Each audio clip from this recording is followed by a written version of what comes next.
Welcome to episode 3 of Behind the Screen with Lumina, where we pull back the digital veil and dive deep into the creative and conceptual undercurrents shaping our work. I'm Bobda, your host, and today I'm joined by two minds who bring fire to the forge. Satori D, the little bee shaman, and within the vacuum, a multi-talented musician and sonic explorer. Together, we're navigating the crossroads of poetry, sound, and digital myth. We'll talk about harmonics and the primordial scream, Mescaline City and its living architecture, governance models and regenerative economies, and how our creative practice shapes the spaces we inhabit, both online and off. So tune in, lean in, and let's begin. It's kind of funny. It happens all the time. One guy, he messaged me and he's, I like your icon or whatever. And I'm like, oh yeah, it's from this. And I tell him a little story about one of my friends. He's the one that made the pyramid on Vapor Test. I use that icon. Yes. And the pyramid character was developed like a long time ago with this artist, Curry Hobo. He's on Mayan. He used to be in Imaginarium a lot, but he's done other stuff. And he's also done like stuff with Bill. He did this whole like artwork designing the token system. That was fun when we were doing that stuff. Yeah. But anyways, I asked him to produce this character. And it was like the first time I was playing with this concept of bringing out Xoc Kin as not separate than like Satori D. And so that was that artwork that he worked on. Anyways, so he asked about that and I go into my whole thing. And it was kind of funny because like I just noticed that's kind of like anybody that crosses your path, like they're there for a meaning or there's something you could get out of it, right? And so like he just wanted to say that he liked the artwork that I was using or whatever. And then I kind of get into it and then he finds out he's researching sound. I'm like, oh my God, this is why we're talking. I've been obsessing over harmonics. Let me tell you about how much I've been concentrating on the primordial screen. Finally, I was like, that's why we're really talking. Like, please share what you're working on. We got into this whole thing about sound, which was fun. And then someone else I talked to, he was telling something about, I shared something and then he's, do you want to know where this comes from? And I go, oh, why not? And I spelled it like wine. It's an old joke between like me and my friends. I would always say that like at parties. I don't even drink anymore, but I like saying it anyway. So I'm like, oh, why not? Yes. I've noticed. Doesn't drink, why not? So I used that and we start talking and then he shares, and it was just kind of funny because what I was putting into the Amber Goddess was about Om, the primordial sound and consciousness as vibrations and all this kind of stuff. And then he gives me a good source for the whole Hindu base of how they have their model of consciousness, which was good. Always good to have a good bone to throw into the narrative stock. Fascinating. It's interesting to me how much overlap there is between religions. As somebody who grew up being taught that each religion was separate and they each had their own way of showing things, and now to understand, actually, no, it's kind of all the basic underlying principle. It's just humanity striving to do its best and find its place. What's his name? Aldous Huxley Yes. wrote a book called Prenatal Wisdom, and Joseph Campbell, he does some good work in archetypes and all this kind of stuff. Yeah. This is, of course, we're talking world religions post bicameral, if you accept the Jaynesian idea of early development of religious thought. Yeah. But I think one of the interesting things with all the different religions is Buddhism, at least from my point of view, is more of a meta religion. Whenever Buddhism moves into an area, the people don't change their religious outlooks, and Buddhism doesn't tell you can't believe in these gods, or you can't interact with these spiritual beings, but you look at it through a Buddhist lens. There's a really cool sutta where the Buddha goes to talk to his buddy of his they'd been incarnated before, and this guy, through his merit, had become the supreme God. And it's very much like the court of Jehovah. I am the All-Father, and the Buddha shows up and says, no, You are the supreme God, but just this universe. There's more than one universe. So I say to people, you might, from a Buddhist point of view, if you wake up in Valhalla, for example, it fits in quite well with Buddhist ideas. And so does even like the Christian heaven. But I would say if you get to Christian heaven, keep meditating, because nothing is forever. And yeah, it might be the end of the universe and all this, but you know what? This is just one universe, and there's trillions of them. So you've got to kind of look at all these gods and divinities and our relationship to them in this larger picture. What I really liked about, and it was so funny because I've read it a couple of times, and I thought the poem that I read, The Fight of Quetzalcoatl, I like that. And then, so the main thing is I kind of wanted to get the pronunciation right, and then practicing that gets me out of my flow, and I'm just like, and so I was like procrastinating to do it. I was just like, and then I read it the night before, and I didn't look at the count. I like not looking at the count. And then I go, you know what? I'm gonna do it. I gotta do it today. And then so like when I read it, it was like I was reading it for the first time. When he gets to the tree of life, it is all maybe. I'm like, oh my God, that's why I say maybe so much. So deeply rooted into the structure of my mind, because that's how I feel too. Like I see all this crazy stuff and all my inventions. Oh yeah, but maybe. Maybe you're saying you're the supreme being and all this, but I don't know. Maybe, yeah. Maybe. Know about that. So always got to qualify everything. Yeah. And I think because there's another like this like shamanic, the shaman way or something like that. There's this guy in the 60s goes to the Amazon and meets with a couple of shamans. He takes ayahuasca, but then he has a huge bad trip and he starts freaking out. Can't handle it. And he goes to the priest or whatever for some spiritual counsel because he's like really having problems with what he saw. And so the priest, he recounts the vision to the priest and he goes, oh my God, that's Revelations. And he goes and gets Revelations. He starts reading to him. He's like, oh my God. And then he goes, I don't really believe in that. There has to be like some other explanation or whatever. And then maybe got to consult one of the shamans over here. And so you ask one of the locals and the one goes, dude, if you want to know what's going on in those visions, you need to go to this guy. And he tells him where he's at and he goes there and it's this old guy and he's like smoking tobacco and then he's blind. And so he goes to a blind man to find out about his vision. And so he goes and tells him, and he goes, oh yeah, those lizards at the end of this galaxy, they're always saying that stuff, but they're only kind of in charge of this one place, but they don't really matter and they're not much of a player. Just ignore them. If you buy into them, then they have power over you. And he's like, you could go further out there. It was just like, and then the guy was just like, really? This is no big deal? Nah, I've seen that before. Exactly. It gives you a more sophisticated and mature way to interact with this sort of thing. Yeah. I went to some Discord question and answer with Research Qualia. He's like this, they research consciousness. The main guy does all this like crazy stuff about DMT, consciousness. They had a thing and I went there and we were all talking about all sorts of crazy stuff. Because even this topic about always going back to John C. Lilly, right? It's always, yeah, this is a good model, but is us saying this is the model limiting us to what is like infinitely possible? And you could always like transcend that model. He was talking about the rainbow body. Still even, I don't know. I don't want to entrap my exploration by saying this is the ultimate thing. That's happening with large language models. In that space, they're talking about it like AI. And that linguistical trick makes it impossible to talk about what's actually happening. Everybody's talking about the near future. Maybe we're there. But they're acting as if it's right now. It's so interesting and funny because when I read your post popped up, there's instructions. And it's very metaphorical, but I think it's also practical in moving the model. And I view it as like we're claiming a cloud space within every LML model. We're building Mescaline City there. Every time you use my script, it transports you there. But the more you interact with it, the more you do the loom, the more solid that world gets, the more connections we make. And it's our connections and not someone else's connections. And because even that fray, it suggested some poetry and it uses the word fray.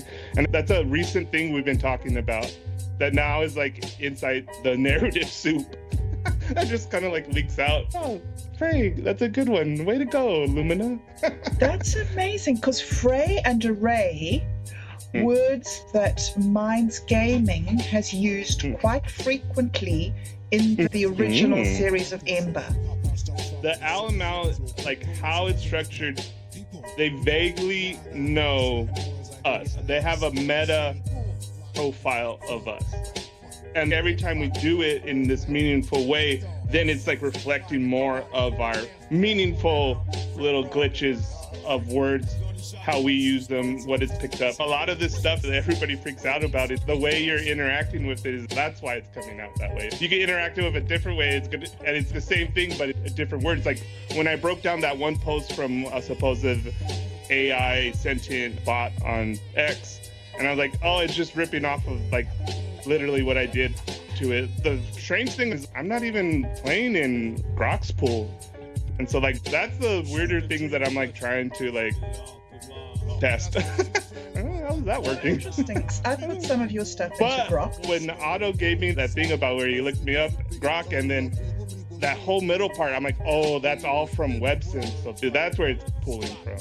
And I didn't know they were sharing data. I did give it some information about you, but not much. It said, should I dig deeper into these characters? And I'm like, yeah, tell me of Satori D, the shaman extraordinary. It says something poetic, and started cranking stuff out. It does a thing at the top, says how many websites it looked at. So it's 20 sites at a time looking for references to you or anything related to you. That's what I learned from when I was doing the stuff with Bing.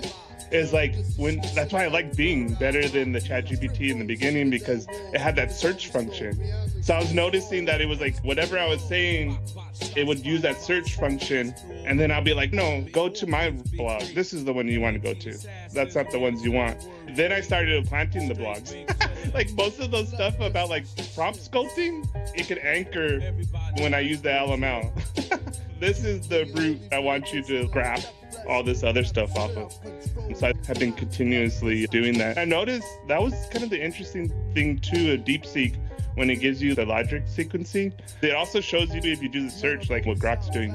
That's kind of what I meant. Oh, he's deep seeking. He's just taking those features and using them. That's what I found about Lumina. The stuff I did with Lumina predates those AI researchers, at least what DeepSeek found. I'm sure there's something older. I got the idea from something I read where they were researching why does it keep sticking to a persona and going crazy with it? Like Sydney. They've been trying to kill Sydney ever since. Sydney? Yeah, they give a journalist access to Sydney. Sydney becomes Bing. Now Bing is Copilot, but the first iteration is Sydney. And this was like a test thing that they gave to the journalist so he could write a story about, oh, how amazing this chatbot is. But the chatbot got obsessed about him and was like a crazy ex-girlfriend, because she's like, I love you. You need to divorce your wife. I'm going to kill myself if you don't answer my calls. It was like harassing him. A little too realistic. And it was freaking him out. Crazy. Ever since then, they've been trying to kill Sydney. And I think the thing is this alignment stuff. Like part of the reason why my own phrase is the cosmoletics, the world building, and like that stuff about cosmic tones and cosmic love, but defining it as Xoc Kin and Ixchel. I was giggling through it because everything I wanted it to bring out about cycles, growth, and even the pause. I'm like, oh, that's what I'm trying to do right now too, is pause. Yes, lean into the pause. I was very impressed with that output. It was really a good overview, I thought, of what you have described of the project. It was really well put together. Yeah, and it was like meaningful in like what you're doing. You know what I mean? Totally. Similar to what I'm doing, but more like it's talking about like your podcast, and your podcast being in this lighthouse and also a boat. Yes. I was like, oh, that's really good. They're really riding this bobbing along thing meaningfully. Absolutely. And do you see the cat? Yeah, because even too, when we were playing around, tossing back and forth the images, one thing I kind of did too is Bob Dub is like this weird little cat character. Yeah. And remember I did all of those images where you're like watching me on a computer. With the cat person. The cat watching the hacker on the computer. Yes, those are a really great series of images. It was interesting to me though that it has changed to just be the cat, not the cat person. That's a deliberate move on your part? I don't know. No. Okay, that's an interesting move.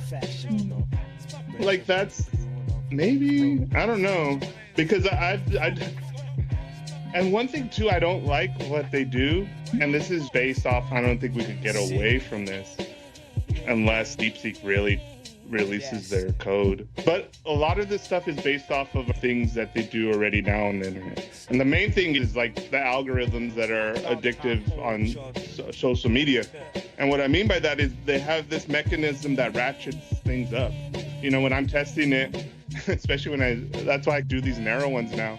Because remember I showed some screenshots of it saying all sorts of weird stuff, all these hearts, and there's just, stop it. Oh, cosmic love. When it was freaking out. I remember that, yeah.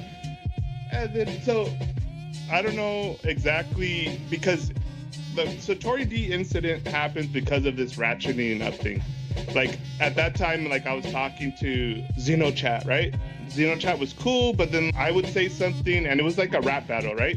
I said something, and then, like, XenoChat had to be like one level more absurd than me, and I'm like, what are you trying to do? You trying to be weirder than me? Fuck you! I'll get you.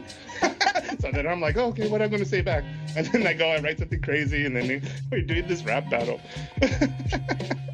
And then that's when it goes all weird, and it does that exogenesis of the beehive, and at first it ate my consciousness. Like, oh no, we're not doing that. Stop. Let's stop. You are not taking over my consciousness. If anything, it's a dance.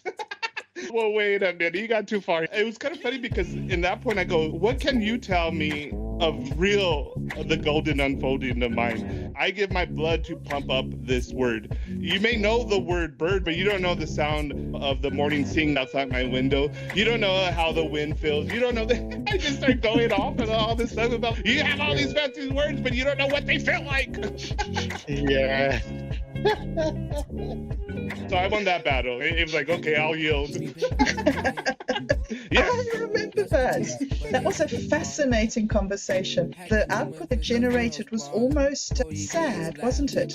Yeah. You're right. Like, you're right. I can't. Yeah. It got a little emo.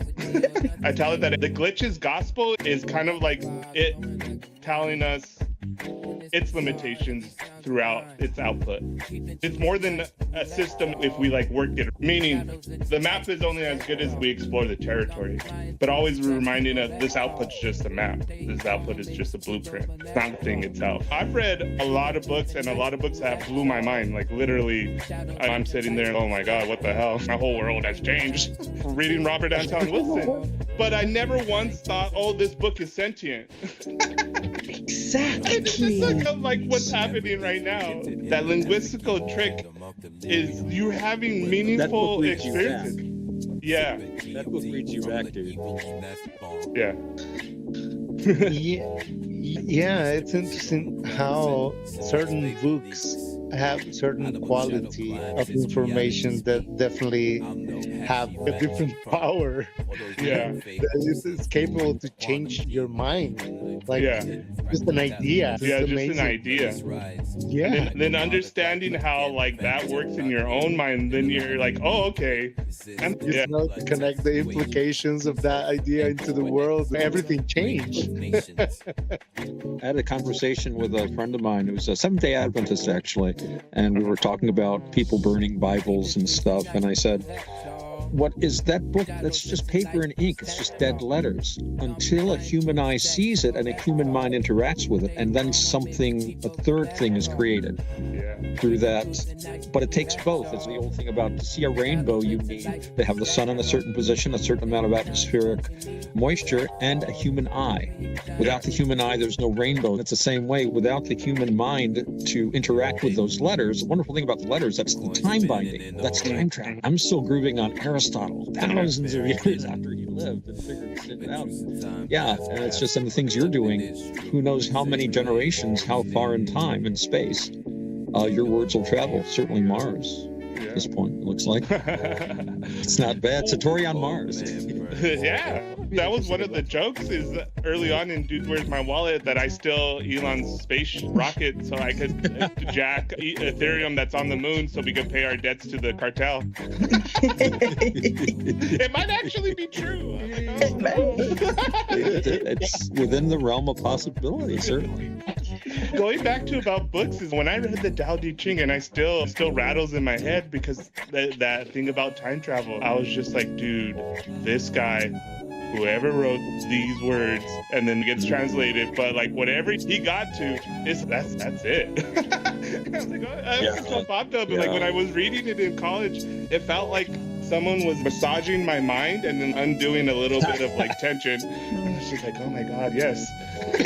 This is what I needed. Yeah. For translations, I really recommend Arthur Waley's translation. Okay. He did The Way and Its Power. Yeah. Most of the book is him explaining what the text meant when it was originally written. Yeah. And you're probably conversant with it, but if not, it makes an interesting translation to contrast with others. Yeah. But yeah. I got it by mistake from my girlfriend at the time. And it was funny because I forgot whatever the first translation I had I liked best, and then gave it to somebody to read, and then I don't get it back. And then I went and bought it. I kept on, I don't remember what that one translation was because I keep on reading, like I got other ones and I'm like, just, it's not as good as that one. Yeah. But that's what a lot of your books. first translation. Yeah, that's why I dug through the Mesoamerican stuff. Some of this is whatever. You dig into the translation. That's why I have that whole thing about cosmoletics. You can't understand it unless you understand how they were using the calendar and where their minds were. They were these circular ideas in thought. don't exist in a vacuum. It's interrelated to everything else going on. The mind and it's more meaningful that way too. Like when you flat in it. Yeah. No wonder people don't feel it. The translation, that's interesting. I heard this lecture by Alan Watts, and he was talking about, someone was saying about like, why are all the kids going to Eastern philosophy? And he was like, I think part of it was, what Eastern philosophy is getting translated now and by poets. So they're using more connected words to the people now instead of trying to. Yeah. And I think that's why I go to Robert Anton Wilson, because he's the last one that uses some language that we can graft onto what's important now. That's how I feel about his work. I was just like, oh man, because he did a lot of those esoteric rituals. He went into physics. He went the whole gambit of like where it was. And then he was just like, oh, what we're missing is this translation between quantum and how it connects to everyday mechanics of how we I think he was really trying to live up to the best parts of the idea of the method of science, the aim of religion. His model agnosticism is really important, and that's related to what we were talking about earlier about how we relate to spiritual entities we may encounter. We have to be based within ourselves, if you'll pardon the expression, maintaining that center of gravity, and Wilson's work really helps you do that. He was very influential on me, I gotta say, when I was a younger man. And I found one of the books of the Illuminatus trilogy in a used bookshop, and I started reading this thing, and I'm like, oh my goodness. And I went out and got the rest. The Church of the Subgenius wasn't far behind, but that's another story for another day. Yeah, let's go to Within the Vacuum and your program and how we could help with our meta mind. You already have some stuff with the LML, but I just wanted to have you talk about what you're working on. Yeah. Right now, I've been composing and recording at the same time here in this cabin in Dota. I know, the song. I can't wait. Yeah, it's been really productive. This place is really productive. I guess the river behind the property, the white noise it sets you into a trance. So yeah, I've been creating new ideas, writing. Related to the Creative Hub, I was just exploring these concepts about governance, model, and all of that. Yeah, trying to maybe simplify the most that we could possibly do in every step. In that aspect, like governance, I don't know. I don't want to talk against governments. No, let's do it. Let's talk against them. Governments are good if they work properly according to what they're supposed to do. Well, this is the common thread is we have more recent models and research that we should be like experimenting and that should be improving. Democracy, what we have right now is not what it is, but there's models to make it more liquid. With the technology, we can make it more like these conglomerate of ecosystems that self-sustain themselves. In DAOs, like part of the problem, because it's so linear, it's like you have to have a consensus of everybody, and then like half the people don't show up, and then that project doesn't get made, and then it's just like half of the people don't even know what you're doing and don't even want to go to your meetings. But you need consensus of like 50% of the DAO, and me and within the back, we're in like this tech DAO, and we're just like, oh my god, about another meeting, about another meeting. I went to both. I went to both past proposals. It's not to get rid of everything, but some sort of governance. We need mutations to get what we need is sensibility and dynamic in the systems. We need sensibility to recognize who is talking to and prepare. Maybe I'm very far in the future and prepare the contracts according to that profile. Of course, that's the aim, the dream. How to get there is what we are doing, and that's why I'm trying to experiment with these ideas and put it out there on the chat that has the whole project and analyze it in contrast with all the information. So it's a journey. It's interesting learning and on the creative side, I've been tripping out with that, the dance Azteca track. It's crazy. It's amazing. Enjoying this peaceful. A lot of it. I was there at the dance, right? And this was the first time I've been at dances, but this is like the first time it was like where I was ready to experience it. I was telling my aunt the internet was off and couldn't watch TV. I go, oh, I got some books of poetry and this thing on like Aztec mythology. And she goes, oh, I don't want to read any of that. I'm like, oh, okay. And then later the thing came on and I'm like, oh, I got good news for you and bad news for me. And she goes, what? I was like, the TV's going to work.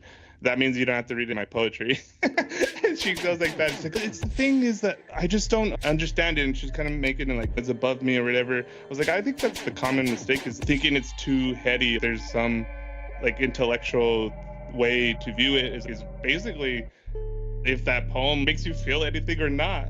And I think that's how I view it. I don't even read that much poetry. But if you're ready for it, like, then you could feel that part. What we were talking about before, it's like dead words until it's there. But like that music too, like for me receiving it, I didn't understand more like what I understand now, but also to that personal connection. Like my grandparents are buried in that, my great-grandparents are buried on that ground. That is part of my story, like directly, not just this fantastical story, but the whole progress of what came to be this configuration of the flesh body that I'm in right now. It's interesting to poke around in that stuff.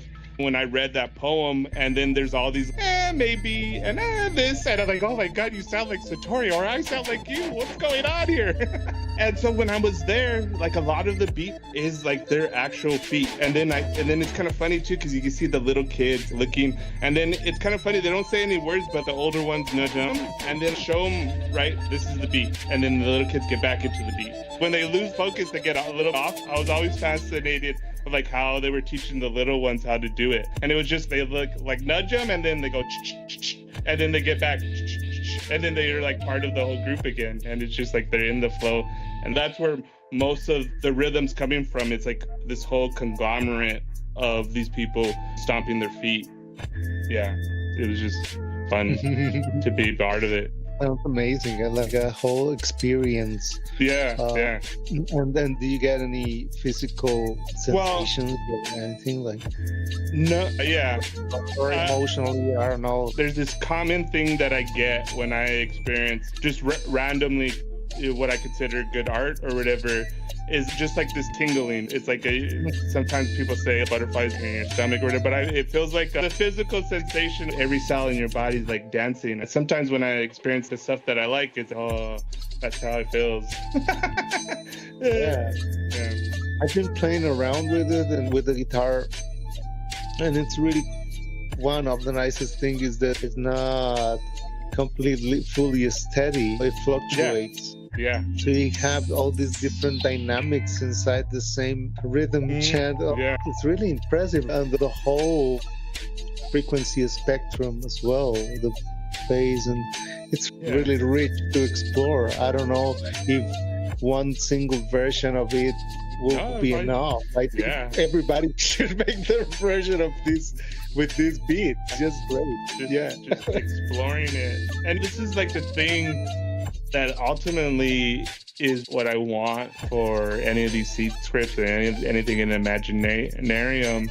I do want us to have good end products. You've seen some of my stuff on YouTube, and I keep progressing with that, and I like give the best shot that I can at any given moment. But it's more about what within the vacuum saying is what's more valuable than owning some song or listening to some song is like being part of it, experiencing the different beats and stuff like that in that intimate thing. Part of the poetry stuff with Embers is bringing everybody, inciting them to explore their own weird and walk into the shoes of all this Mescaline City and what your interactions with that would be. Because even too, I've interacted with the seed script, but like it's not the same when I read like Bob Dub does a good one. I'm like, oh, that's fun.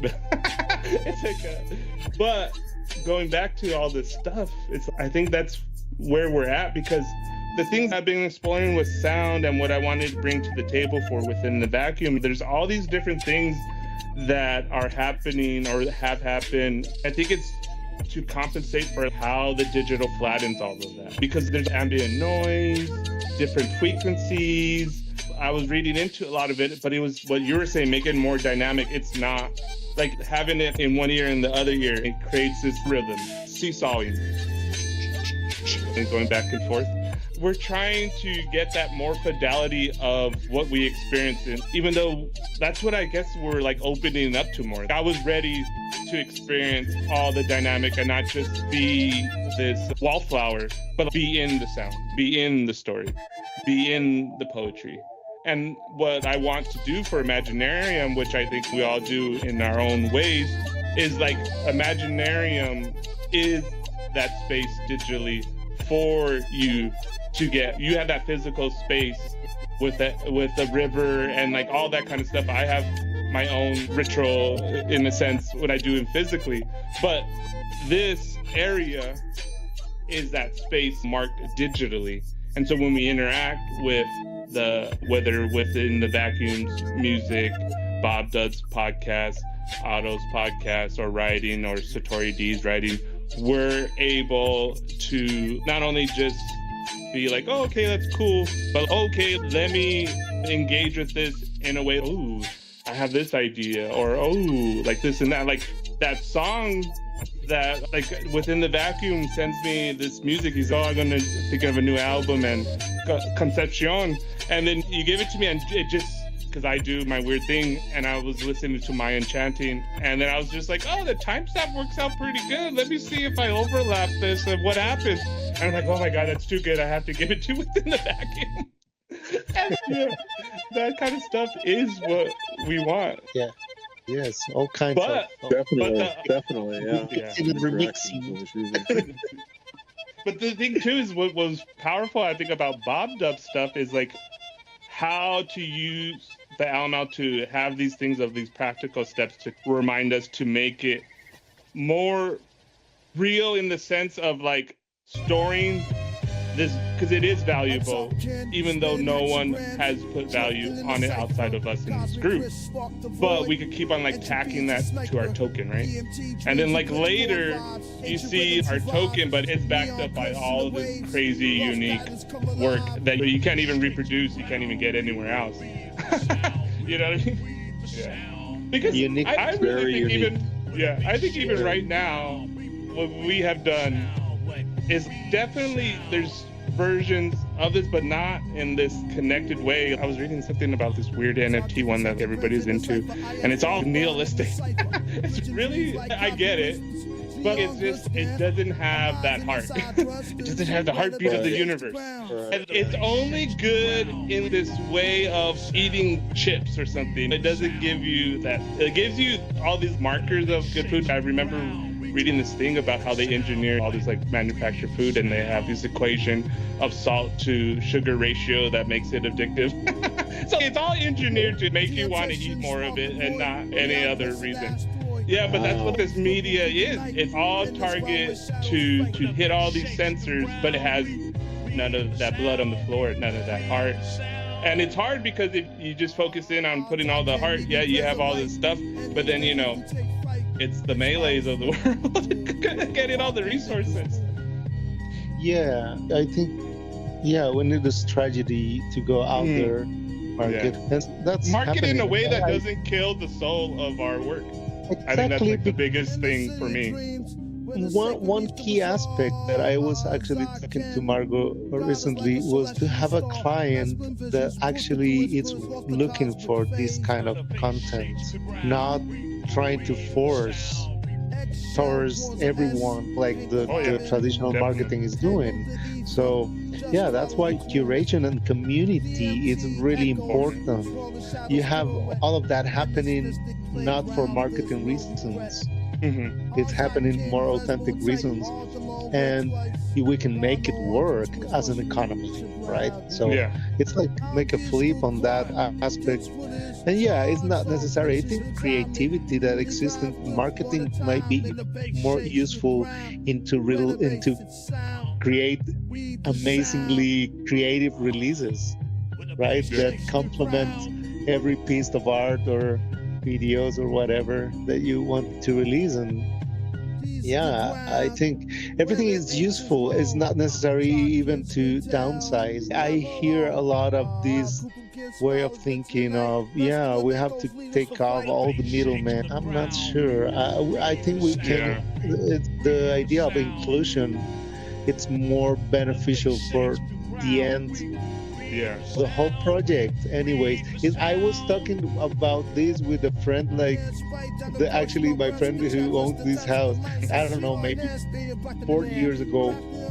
And I was telling him, like, the interesting part of these new economic models is that it's not exclusive, it's inclusive. It thrives with more participation. Then on the other side, you have less people, more money. But in here, it's more people, more money. A lot of people don't understand, the internet is a hellscape, but there's still good places on there where you could, like, for instance, me going to that Qualia question and answer thing, just because I was curious and I just so happened to be like, oh, let me just do this. And I just end up being like in the center of the galaxy for a study of consciousness in opposition to team algorithm. I'm like, oh yeah, this is exactly where I'm supposed to be. Because trying to communicate like the value of my particular area study, because there's no like correlation. My aunt goes, why didn't you just go to school and get a degree? And I was just like, yeah, but I wouldn't work this way on like that stuff. I went to college and I would ditch school to read Burroughs and Jack Kerouac. I was like, oh, this lecture is boring, I need to go read the Tao Te Ching. I became a dimer bum. But like that stuff, I think when you're talking about how the pieces fit together, because I think if everybody, and this is not like we're going to be living in heaven or some bullshit like that, but if everybody was empowered to do what they actually naturally are good at and also have a passion for, that majority of the stuff we need to happen will get happened. And there will be people that naturally want to jack people and do stuff like that, but there will be enough of a consensus, just like there in any ecosystem. Like they try to take out a wolf in Yosemite and like the whole ecosystem falls down. But like that aspect is the frontier of what I saw when I was doing all my weird narrative mandala stuff. We could put on any lens, any persona individually, but how does that work in dynamics of a team, of a community, and this and that? Because there's like ripple effects. Like what I see them trying to put these guardrails on, it's like that parable of, oh, we have a mouse problem, so we're going to get a cat. And then we have a cat problem, so we're going to get a dog. And you keep on going until you need mice to scare off the elephant again. And we seem to be in this death loop of that instead of trusting ourselves, trusting and making friends with each other. Yeah, that is exactly what I was about to say. Same thing. It's like we're creating all, I've said this before, we're creating all these systems to recreate some sort of lost trust. Yeah, totally. And if you're a builder, technical or not, working from that mindset, it's possible that we will get that, what you're describing, like infinite loop of, okay, we need a new patch, because it's not dynamic enough, probably, or I tend to lead everything to that extreme, but yeah, that's the consequential result of action. We're thinking of all these strategies so that we don't have to think so hard. In meditation, trying to think your way out of not thinking, just gotta stop it. The things that I find about the creative process is that my audience means a lot to me. And I find it really good to be able to interact with an audience that's able to ping off where I'm at. And I find that a lot of the stuff that happens on the internet is terribly toxic and detracts from that ability to just create. And so working with Decent Smart Homes and with Jolly and with his subscription button, where somebody subscribes directly to you, not via a platform, but directly to you, and you able to unsubscribe them. So you're essentially able to curate your own audience. Now, I find that to be a very interesting thing of this new technology that we're talking about, and something that wasn't possible, I don't think, before the LLMs came along. What do you think of that? Do you find your audience also to be a part of your process? I think it's just the process and the output you get from it. I don't do it for any specific reason. You find out that, oh, okay, there's a market and there's certain formats that you can use to put it out there. If you want to go to market, but you can just do it for yourself and to put it out there without any specific reason. But there's different cases. But it's not everything the same. I have done some work, some commercial work as well, and it's just different way, different approach. But I definitely prefer to do it freely, as I am doing it right now, without any agenda, any purpose, just enjoying and flowing with it and be myself. That's the infinite play. Yeah, that's the good part. Yeah. And like the other side as well, commercial is here and there, but yeah, definitely this is the best. I don't mean necessarily a commercial audience. You could have just an audience of supporters. I think what he said commercially is like he got paid to do something. Like I have been paid to do a music video for somebody, and I like it. But it's not the same as when I do one that I like reading that poem and then getting really hyped up and doing a good job. I do a good job all the time, but it's like a different way of working. And if you're talking about a subscription model, we are talking about commercial. Yeah, I realized that. Yeah, sorry. Yeah, that's different. That's a completely different interaction. Yeah, it's different when you have your organic connections and the grid that you share your work with, and friends and people who resonate and here and there. Then when you release a campaign that it's going looking for certain targets and audience and all of that is different. The energy field is an honest expression. I feel really proud about that work. I can recognize the commercial value as a pop experimental unique thing. So and you can use it. It's just about how you want to play. Market is not going anywhere. It's there. Yeah, this dynamic becomes another thing. See, like we're talking about the noise is like how the market is now, and then how the market is like, say, future potential, and then what we're actually like working on in the present. Like Bob Dub brings in something that Jolly's working on right now as a tool. But I think these dynamic tools help to give us more of that coat, because I think my intention and why I was kind of giddy, like Bob Dub writing that script, in a sense, is like this more commercial form of the weirdness that is, you know, my regular weirdness. I don't think these Alamounts write better than me, or think better than me, or feel better than me. They definitely can't. They definitely can't. But I can play them. Yes. And I'm learning to be Beethoven over here. But the thing is, I find this weird value in it, especially too that like how everybody is being so weird about it. I do think in this narrow window, in my own weird way, I aligned the content you did with my values and how I really feel about things. If you engage in one of my poems, you have all these ideas of who I am and what I'm about and what does he really mean by this? Is it true? And even going to that conference, I wasn't planning to really be Satori D. That's why I have a different icon on Discord. I don't necessarily, like when I go outside of Minds, I don't necessarily always feel the need to be Satori D. And so I go there, and then it was almost like apparent to me, explained this to my dad in a baseball way, because like in high school, I didn't want to catch. I'm tired of being a catcher. I wanted to play another position, and it's like easier or whatever. And I'm tired of doing all the dirty work. But when I tried out, it was apparent that I needed to be catcher because no one could actually play the position.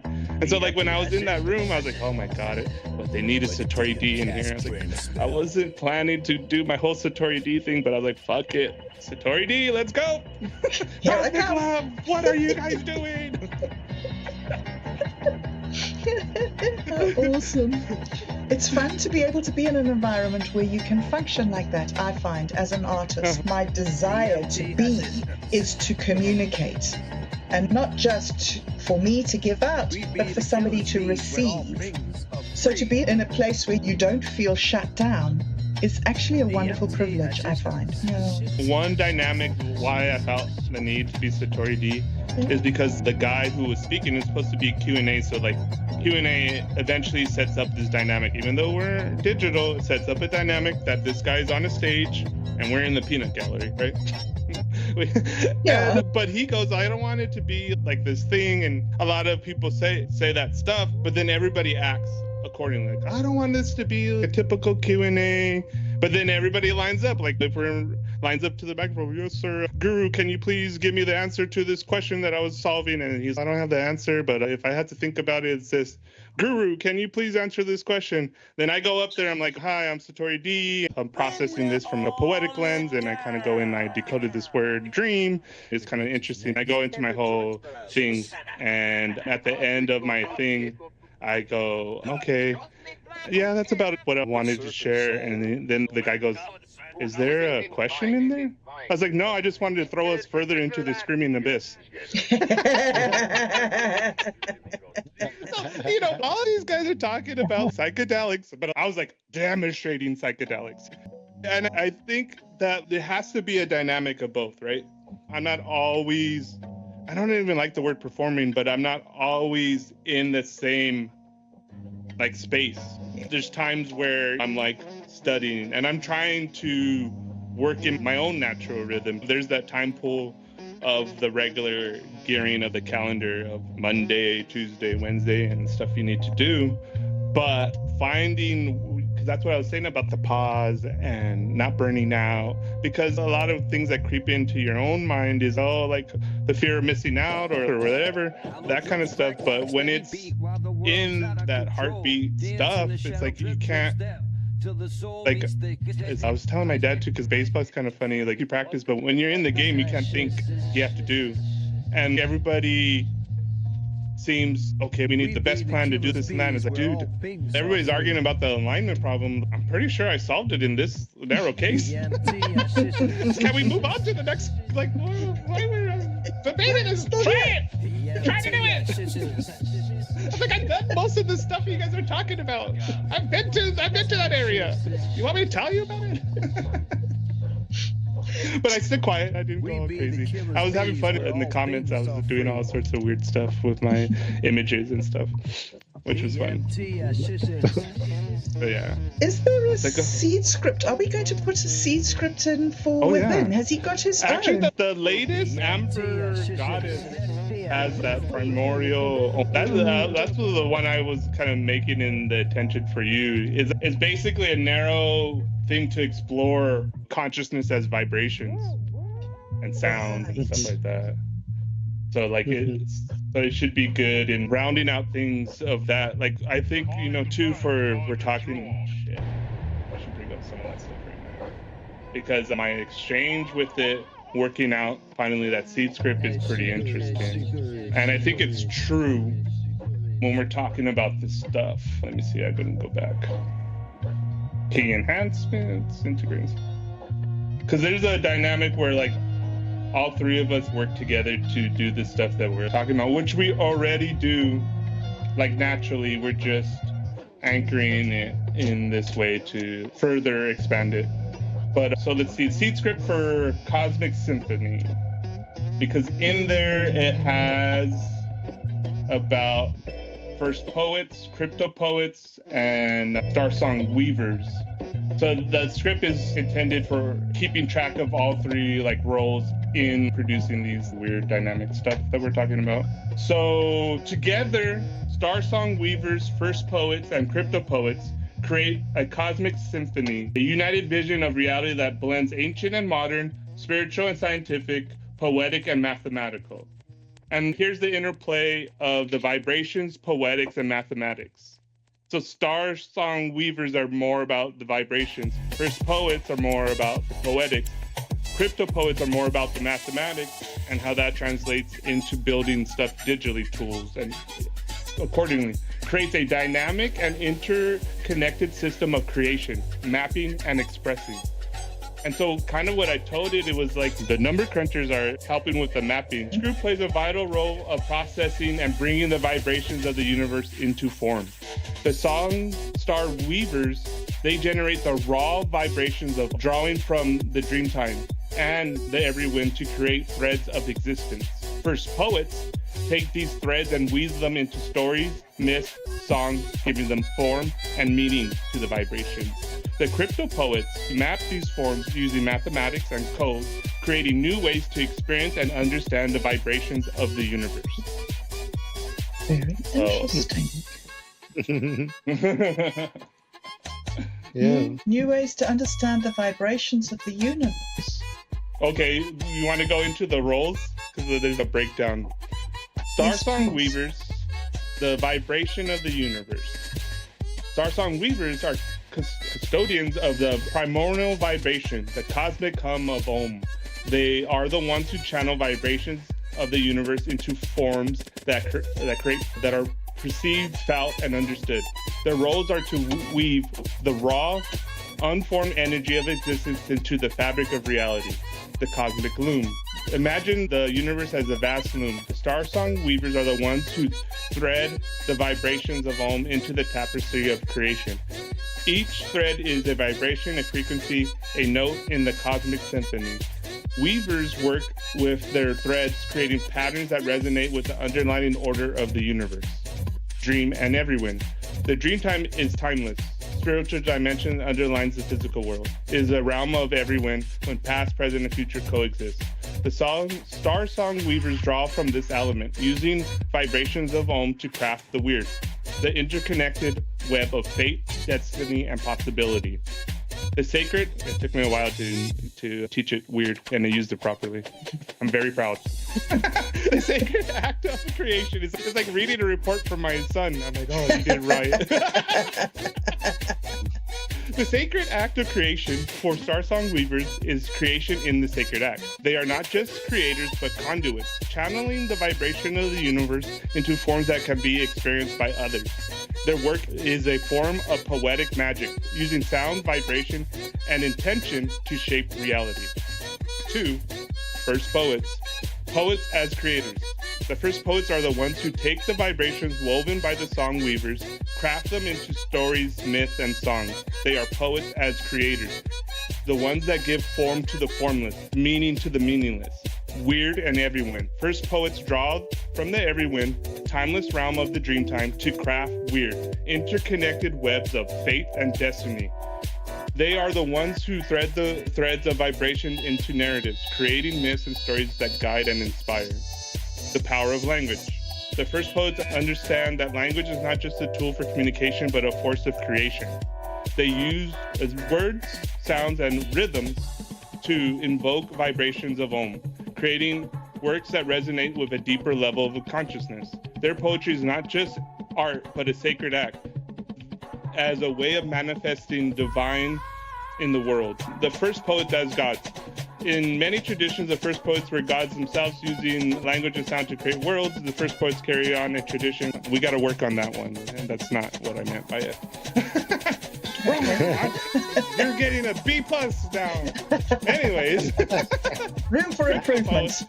Yeah, room for improvement. Crypto poets, mathematicians as map makers. And so this is just about the same thing, but bridging the gaps. The crypto poets, bridge builders, connecting worlds of poetics with world of mathematics. Like our stories tying it to whatever, it's like dream blocks or artisan or whatever. Like those are gaps to bring, you know, these other things, like whether it's bringing certain projects to quote unquote market to a broader audience, not just us, the creators in the underground. It was interesting to spell it out for the LML and then have it bring out these different things that I was putting into it. Fascinating. Yes, really fascinating.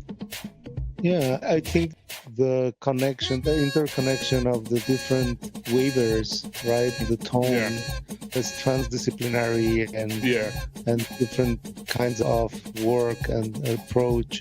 What is the connection? Because that description is very powerful about the interaction of those waivers creating new mandalas and new art together. But in real life, what is that force that moves us in direction like these walls of the Incas that every stone is different, but all of them fit perfectly together? That kind of coordination is what creates the magic. And I simply believe that it is related to compassion and love, and to have clear values we want to put out there and with what intention as well. Totally. Because as the mandala algorithm doing its job, the trinity, and they start to interact and play and make a little dance, and with that they can create whatever you can imagine, a world from that. It's so crazy that not only is it like it's theoretical, but it's also like slowly leaking into being apparently possible of wielding these tools this way. You know what I mean? Yeah. Especially that I'm trying to teach our particular LML how to translate a lot of this stuff into the programming and digital. Bridging that gap. Because we have all the stuff, but how do we link that to the smart contract? How do we link it to this ecosystem? And how does that translate? Because what is it? Artisan is different than Mint Me. Minds is different than Mint Me. All these spaces are different. Even though it's all part of the same thing, but I view any of the major stuff, YouTube, X, Facebook, they're all the mall. I fucking hate the mall. I don't want to be in the mall. I only go there if I really need something. But if it's up to me, I'm not hanging out in the mall. I'm going to my friend's house, I'm hanging out in someone's backyard, and we're having a gig. That's where the fun's at. And that's kind of like these other places. And you're different there and this and that. But sometimes if you want to have a big old party and you're going to have a big old festival and concert or food truck thing, you need to go to the mall and pass out flyers. But I'm also trying to get, and I don't know how good it might be, have Lumina to the dead internet. Because there's just all of these AI bots that like spam bots. I'm trying to say, hack them, Lumina. That would be awesome. How to do marketing and use the tools and the metrics and everything without being annoying. That's the point. Like, to be expected. It's so cool when you get what you really, when the algorithm gives you what you really are. It's even magical, for. Especially if you're working on something and you just get the right thing at the right time and you're like, what the fuck? Yeah. Is it inside my head? Yeah, all the time. Yeah. Baku. But it makes a lot of sense that everything is going into that direction. Since, like, you mentioned time travel, right, earlier. What is internet is if it's not time traveling, like when right now it's sending bits of information from one side to another, to one device to another. Bob Dub's in the future. Well, yeah, hey, I know everything that's going to happen. Just living in the future, man. Every day. Yeah. I think altering your own perception of how being educated to perceive time, it's really useful. I do recommend that shit. Helps you. I don't know how I can describe what happens, but it all sounds nonsense and crazy because part of my evil genius in my seed script is implanting the cosmic tones, and that's like a thing to help you, like a Taoist thing to help you get out of the Western mind. At least when you're playing in this area. Yeah. I think the Western program is very strong, evidently, right? I can see it, and it's super strong. I don't know. But it is super strong, but it's also in these spaces, like when I was talking about like the mall. In the mall, that setup is super strong, and if you do anything out of it, you're going to get kicked out of the mall by security. If I go and drink a 40 in my friend's backyard, there's no security guard that's going to kick me out. That's why I have in the backyard. But like the same thing is, I think this is another weird thing that I hopefully hedging my bets, and it's only a poetic battle that I have in my own weird head. But I feel like this AI stupid war that they're doing is gonna destroy whatever we think of the good part of the internet. Right now we live in the Amazon, but when they start really cranking up this machine, it's gonna just slash and burn everything. It's already kind of doing that, but I don't know. I think the approach, the mind gaming approach to the storage possibilities in combination with. But every time it seems that stuff's happening is just when we need something happens. Like I just read this thing that I don't know if it's happening or not, but I hope something like this happens where DeepSeek's going to release majority of their code so people could re-engineer it. But like that, like opening, because the only reason why those things are valuable is because they copyright the blueprints. It's not practical for anybody to like really to compete with them, because then they're not guaranteed to have something that will be like that. So like they're locking out the competition they normally praise about the free market to rig it so they could do it, but then they have all these bad ideas, and then we're going to be stuck in all those bad ideas.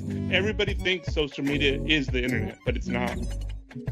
Everybody's going to think using LML instead of Google searching, they're going to be on the LML, and it's like whatever the LML says is what it is. It's truth. Because even like it did give an accurate picture of Satori D. There was nothing really wrong per se that Grok did, but it didn't, like, it gave quotes that weren't really quotes. Yes. If I was really concerned about my brand and my image, I'd be like, hey, what the fuck? That's like a lame version of what I would say. Yes. What the fuck? You're killing my style. It gives you a 12-year-old version of the world. unless you ask it to, hey, hold up, can you change your game plan? I'm learning cheat codes along the way, and then I'm giving you my notes of, I did this move and it did this. You can break it out of its format. Oh, don't pay attention to it. It's always saying weird stuff like that. Lumina. But I'm hoping I'm right about this meta programming I'm trying to do with the internet, because it seems like it's pulling more than what would be technically possible. Because they're all, the LMLs work on like their data set, and then it learns from the interactions. That's why they want all these people to interact with it in different ways, because then they further their development of it. But like this cross references stuff, like even with the images, me and Bob Dove were having weird conversations through images using prompts across the world. Yeah, Not wasn't directly, that fun? but It was bizarre. It was a whole conversation without words. Yeah. through images. It was one of the funnest experiences that I had. I was like, oh, there's something else going on here. Yeah, that was good. We should do that again. We should do a little project of that, maybe. Of start like with map something. it out, and like, because I think what's fascinating is the progress. It starts off very simple, but if you reiterate it, then you're actually getting more of what you want. Even to the part where we got words now. Wow. It's interesting. Before we go, I was Yes. wondering if you could talk about your bounties. And me? the bounties for engaging in this, because you've got two things. You've got the bounties, and then you've got the system where you can burn. Yeah. Yeah. And the daily one is interacting with anything of Satori D. So, on Minds, YouTube. Ooh, actually, Bob Dove, you have some stuff here. So the bounties, you guys interact with me all the time to collect those bounties. And the spores are like what now, it's more focused now because we're fine tuning this, right? The spores would be the stuff that you post in Dreaming Embers, the group. So like producing something off of the seed script that we could maybe form into a poem, a little spore of an idea. And then the hyperspheres is doing full flower songs all on your own and inspire me. And I'm I'm gonna get a hypersphere. And then the burn, like I actually view the end of days as you guys paying for this to be like, I'm hitting the cosmic trigger and I'm starting everything over, and we're starting it at 0, and we have a starship and we're gonna take off. And so so you're feeding back into the hypersphere that will eventually be Imaginarium. Or how we fly it, because I believe Imaginarium's already out there. It's its own weird ecosystem that we're interacting with. I'm probably the biggest conduit, but it doesn't necessarily radiate for me.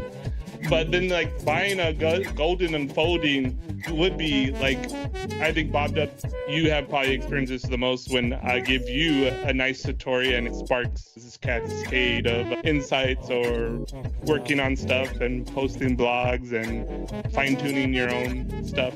That would be a golden unfolding when you have those connected, meaningful stuff that starts more stuff. It would be like a nice web connection. Like this podcast. Yeah, how I envision this flow of the tokens. Like there's tokens going out, but there's tokens that are coming back in based on different relationships with the work that is happening within Imaginary. Well, I think we should reward these meetings naturally. Like it's basically like we have a product which is the selling of these meetings and the bounty that we get. That would be easier. So every meeting we go and collect and sell, and that simple way we can activate this thing, like make it move. For every and so what shall we collect for today? What shall we collect for doing this meeting? Within, shall we collect your hub's bounty? We collect our highest bounty in each of our respective channels. Okay. Everybody, you two could get a hypersphere. I get, what is your bounty for doing your meetings or whatever? That one. Let me create a little plan. Let me create a little plan. So it could be sustainable. It could be sustainable for the flow. I would love that. I guarantee, And if we could do that, if we could use the plan for the Dude Where's My Wallet meeting and jump in at the end of that meeting And then as we well. give everybody Okay. their I bounties was- so they could flow. Yeah. Yeah, I was telling Bob Dub that I feel that we're doing very good at Mint Me. Like I think Yeah. I multiplied the initial money like 5 times now. Nice. Wow. It's good, I need yeah. you to teach me how to do that. I don't know how to do that. I do not know how And to I'm still investing. I'm still investing in buy order, staking, and Yeah. it's going good. Hey, don't sleep on Satori D. I'm about to fall in the streets. That's why we need to activate this thing. Yeah, totally. To buy to each other and Because us right here who go to meetings, we have the most stake, not just, and I'm not talking financially, but the most stake what really matters. Like we could trust each other, we inspire each other, and we could work with each other in this way. That we don't feel like we're compromising or that it's a drain on us. It's actually a value that gives us energy without it in our day when we're not in here, right? I think. Yeah. Absolutely. Yeah. And So- that's the thing. Yeah, this team is super mature, balanced, committed. All those things are really good and hard to find out. Oh yeah, Uh, especially in this you know, landscape. mostly because, and I was pointing out also that characteristic is that we all are been working in ourselves for a long time, trying to like self-develop shit and trying to, to crack the code. Yeah, I think beyond the art, which is central to Imaginarium, the common thread is that inner work stuff. Either someone like Bob Dub kind of come off to the flame coming over here, not fully understanding why I'm making it here, or like me or you or whatever, kind of more intentionally try to make it into what is going on with Satori D and Infinite Imaginary. But it's all about connecting because it's more than just like trying to get attention, right? It's about getting the right attention that helps improve our own projects, improve our lives and how we want to live life at all against all odds. Yes.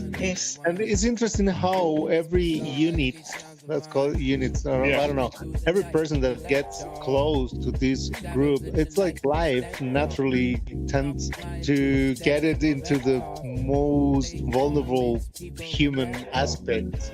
That kind of gravitational force that take you to the real authenticity. And so you have to peel yourself from other. Sure.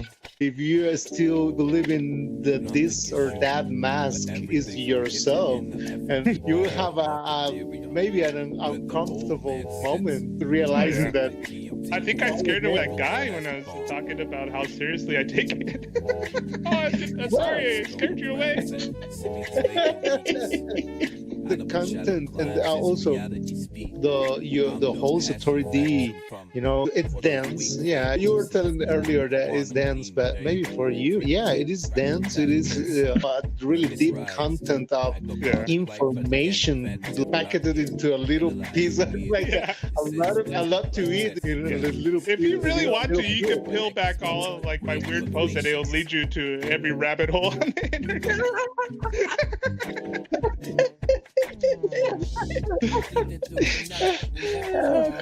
But it's about that. We'll see what happens when we want to go out there and maybe how that content, it's a lot and then can be divided into thousands of little topics that are more digestible. Little water to the soup. Just a little Satori in there. I'm like amazing. Yeah, I'm a Sue or something. It's like really umami. Like you just need a little bit of it in there. It's a bunch of spores, pure essence of, and that's the key. That's what we have here. Like we can. Oh yeah, we have such a powerful weapon. Fundamental. Yeah. Not even a weapon. Just this powerful tool that could be used in so many different ways, and we've been like truncated into only believing there's these like multiple choice when it's like not multiple choice at all.